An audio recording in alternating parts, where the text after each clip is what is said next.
வாழ்க வாழ்க வாழ்கவே திருத்தூதர்களே, விண்ணுலகில் எங்களுக்காய் பரிந்து பேசுமே.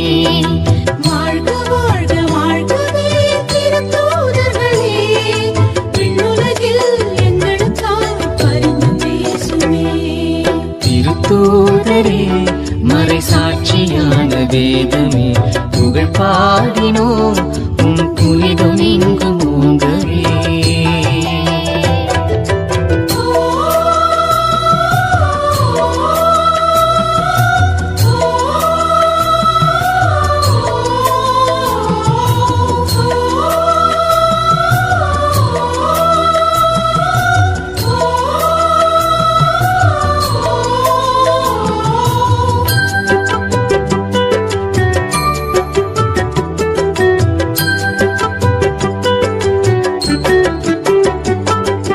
இயேசு கிறிஸ்துவின் பேரன்பின் பார்வை அழைத்திட தயக்கமின்றியே அவர் பாதை சென்ற சீடரே, தாய் திருச்சபையின் முதல் தலைவராக வீற்றிடும் பாக்கியம் கொண்ட மறை போற்றுகின்ற தூதரே, இயேசுவின் பெயரினால் புதுமை செய்த புனிதரே, இன்னல்கள் துளைத்தும் மனம் உடைபடாத பாறையே, இயேசுவின் அன்பினில் இணைந்திருந்த மகிமையே.